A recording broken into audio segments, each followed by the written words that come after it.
Buenas tardes, soy el psicólogo Carlos Adán de Abajo. En esta ocasión desde el meritito centro de la ciudad de Guadalajara, Jalisco, México, a finales de octubre de 2021. En esta ocasión quiero hablar del concepto o la noción de maestro de la vida, ¿verdad?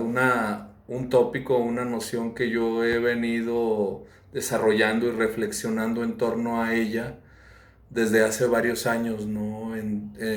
Para ello me he basado mucho en la psicología, sobre todo de Oriente, ¿verdad? Y de algunas culturas precolombinas, mesoamericanas, particularmente toltecas, ¿verdad? Y de conceptos del budismo y del hinduismo antiguos. El maestro no necesariamente es el que se encuentra al frente de un grupo en un salón de clases, digo, a veces incluso eso es lo más lejano, ¿verdad? En el pizarrón escribiendo. Dentro de mi concepción psicológica, teórica, un maestro es aquel que ha reducido paulatinamente la distancia entre lo que dice y piensa y predica y lo que hace, ¿verdad? Ciertas circunstancias y sobre todo pruebas de la vida lo han ido llevando a buscar cierta congruencia y a que exista mayor cercanía crecientemente cada vez, cada día entre lo que él dice y lo que hace, ¿verdad? Entre lo que piensa, escribe o canta o recita o pinta y lo que hace, ¿no? Muchas personas no hemos pasado a esa etapa porque incluso lo que decimos es muy distinto, además se opone en muchas ocasiones a lo que hacemos, ¿verdad? Es decir, hago lo contrario de lo que predico, ¿verdad? En mi hacer, ¿verdad? O mis acciones son muy contrarias a lo que yo suelo decir, ¿verdad? Entonces un maestro para mí, inspirado en enseñanzas espirituales antiguas sobre todo, es aquel que cada vez y cada día es más congruente entre sus acciones y lo que predica, ¿verdad? No contrario. Siendo así, ¿verdad? Seríamos toda la vida discípulos o aprendices, ¿verdad? Me sigo equivocando y sigo haciendo al revés de lo que yo digo que soy o de lo que vendo, ¿verdad? Entonces esa es la definición de maestro que a mí me gusta manejar, ¿verdad? No necesariamente tiene o para nada tiene que ver con grados académicos, universitarios, sino con una congruencia en la vida. Ese es un maestro para mí. Entonces, ¿cómo irlo logrando? Pues en primer lugar, observar la distancia entre lo que pienso y hablo y entre mis acciones. Cada día ir buscando reducirla con mis compromisos, con la capacidad de responsabilidades que puedo asumir, ¿verdad? No puedo decir que soy un chamán o un terapeuta, ¿verdad? O un guía psicológico, espiritual, si incluso hago todo lo opuesto de lo que digo, ¿verdad? Entonces, mi capacidad de comprometerme y de asumir y de echarme a cuestas compromisos y cumplirlos ayuda a ir reduciendo esta distancia. El segundo punto muy importante desde mi perspectiva que nos hace reconocer a un maestro es que el maestro tiene una especialización.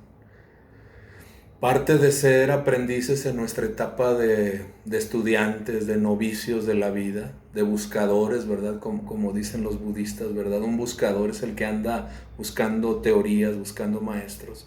Parte de la etapa de buscador o de estudiante es la capacidad de difuminarse o de dispersarse en distintos intereses, ¿verdad?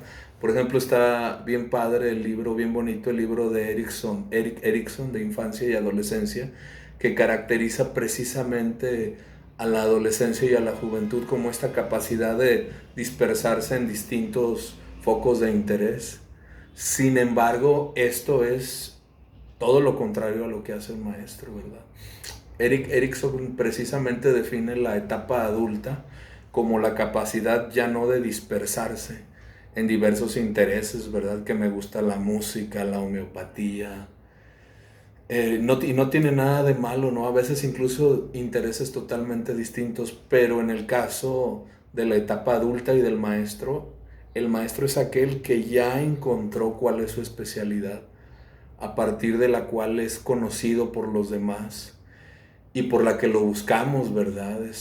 Alguien es conocido por su habilidad en la flauta, alguien por sus conocimientos y sus destrezas, por ejemplo, en la medicina naturista, en la homeopatía.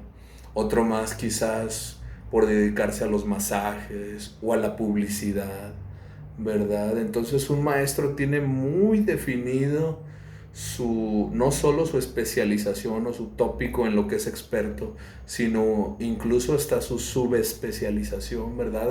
A un nivel muy profundo que casi nadie se dedica más que él, ¿verdad? Y parte de ser adulto es encontrar a ello, y solo se logra, pues, con su capacidad de definirse, enfocarse y comprometerse, ¿verdad?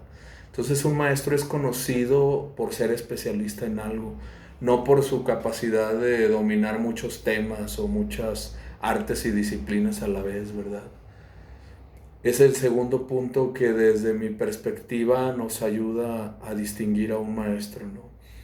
Entonces, para ir resumiendo, un maestro desde mi perspectiva psicológica es aquel que cada día empieza a ser un poco más congruente entre lo que hace y lo que dice, ¿verdad? En segundo lugar, es conocido por su capacidad de especialización, ¿no? Casi nadie hace lo que él hace, ni de la forma como lo hace, ¿no? Por eso lo conocemos cada vez más y lo buscamos, ¿verdad? Y sabemos de él de boca en boca.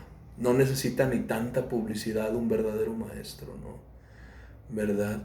Y el segundo punto y el siguiente punto muy importante, ¿verdad? Es reducir la dispersión de intereses, ¿no? Está bien que me gusten muchas cosas en la vida, que haya aprendido música, medicina, psicología, yoga, mercadotecnia, computación, matemáticas, todo sirve, pero debe llegar un punto para yo poder trascender a la etapa de maestro, en donde de todo aquello que recorrí en mi etapa de buscador o de iniciado, pueda condensarme y enfocarme en un solo o único punto que va a definir mi especialización por la cual soy conocido, ¿verdad?